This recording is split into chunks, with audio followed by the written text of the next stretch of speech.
Hey, Coach Diaz, can you hear us? Yes, I can. Congratulations on the win, Coach. We're joined by head coach Manny Diaz. Coach, if you can start with the opening statement, we'll go into questions from our media members on the call. Quite an extraordinary game. Just proud of our team for finding a way to win a game that. I mean, when you look at the things that occurred to allow Georgia Tech to stay close, the turnovers, of course, that jump out, scoring, I guess, 9 points on non-traditional on defensive scores. It was everything where it could be a day where you say it's not our day. And again, what I'm as proud of with this team as anything else is that we don't give in to that. And the guys found a way to win. We made it hard by not being able to convert on short yardage situations where we could have killed the game off. But defense went out there, got the stops at the end, and just made the plays necessary in winning time. And that's, again, it feels good to be back above 500 in the league, to keep ourselves in the race. And the guys are excited right now because that lasted about a minute or two after the game, and they were told that it's Florida State week. And we move on. We get ready, excited to go play in Tallahassee to a game that means a lot to us in this program. So with that, open up for questions. Thank you, Coach. If you got a question for head coach Manny Diaz, please use the hand raise function on Zoom. And Coach, we'll start with Tim Reynolds from the Associated Press. Tim, go ahead. Manny, 5 weeks in a row of these games. Is your team trying to make you gray prematurely? What is this with these down to the wire games 5 weeks in a row? And what do you think these kids have learned about themselves, going through this each and every week, it seems like? Well, obviously what they've learned is that they can manage any situation they're put in.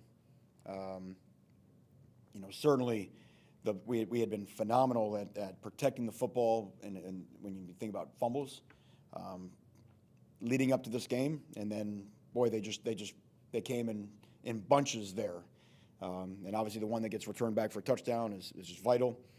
And look, obviously, offensively, we'd been on a hot streak. We'd kind of been humming, and hadn't had a lot of adversity. And today it showed up. And how are you going to respond when it's kind of not happening, or how's it going to respond when you do make a mistake like that? And what I was really proud of is the guys like whether it's Knighton or like Rambo.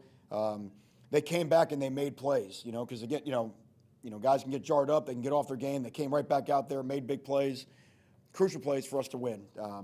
We talk about it in this league. Normally the games are tight, the games are close. You got to be able to hold your nerve. You got to find a way to see it through no matter what the situation is, and our guys certainly can do that. You mentioned, Manny, that a couple of guys Jalen got dinged, he came back. You had a lot of guys get dinged today and came back. Does that speak to the level of buy-in right now too? That unless a guy really can't go, he's going to try to find a way to get out there. Thank you. Our guys are competing their tails off, as I keep saying. I mean, Zach McLeod, he's out there on that last drive, and you can name a bunch of them. These guys want to play; they want to do whatever it takes for us to win the game. And like I said, I'm proud of them. I'm grateful. I think we got a locker room of grateful guys that they get a chance, not just because of their individual efforts, because of the collective, bunch of like-minded people that are about the right things, and they're having some success because of it. Coach, we'll go next to David Wilson from the Miami Herald. David, go ahead. Hey, Manny, it felt like if there was ever a time that Tyler could have panicked for the first time, it would have been today. Just what did you learn about him and the way that he managed that when the fumbles finally put you guys behind? Yeah, kind of what I mentioned before. I mean Tyler, the offense in general, because I don't know. I guess we had the one turnover at Pitt, but we had been on a little bit. I think 0 against NC State, and we had improved in the last couple of games on turning the ball over, and for everybody. But obviously it follows your quarterback. I say the same thing every week. He's a cool cucumber out there on the field, and there was no flinch. And like I said, that allowed us to get in the fourth quarter and manage the game to find a way to win it. And then I also want to ask you about Charleston Rambo. I know you have the one fumble, but like you mentioned, 210 yards. He's starting to climb up some of these all-time single-season lists for you guys. Just what have you seen? Have you seen something change with him in the last couple of weeks here, where it's 100-plus yards pretty much every time out? I think obviously we become better on offense. We're getting more consistent on offense. But I say the same thing I think I said this after the NC State game. He's a problem to me, he's a problem that you have to, he's a hard guy to leave in single coverage. But if all of a sudden, if you want to put 2 on him, that affects your run fits, that affects how the way you play in RPO. He's a problem. I mean, and he's proving that week in, week out. I think he's one of the top wideouts in our league. And our league is blessed with some big-time wideouts this year, which to me means he's one of the top wideouts in the country. And we're lucky we have him, and excited to see what he does here in the month of November. Coach, we're going next to Manny Navarro from The Athletic. Manny, go ahead. Hey Manny, congrats on the win. Obviously there were a lot of plays that could have turned this thing into a blowout for you guys, but didn't happen and helped them stay in the game. But there were struggles on third down defensively, and you could say on offense on third and short that I think made this even closer than it needed to be. Just what did you see on third down defense? What was beating you, and obviously those third and short on offense? Yeah, absolutely. I agree with you with your take on that. Third down, there were times when they were bunching us up and we're too far off in coverage when we were playing man. They did a nice job with the back, trying to work the back free sometimes, and we're able to convert some third downs in that type of situation. We're trying to do some different things in terms of what the quarterback is best against and what he's not best against. A couple of times we got back there and just couldn't get the guy on the ground.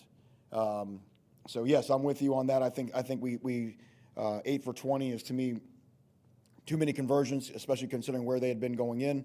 And then as you mentioned, those last couple of drives, they're in a sellout, cover 0. They got the whole world up there close. So there's going to be one more of them than there is you. That's not a type of thing you would see on a normal third down and 1, because normally you would just throw an RPO slant, for a touchdown. But you think you can get a yard.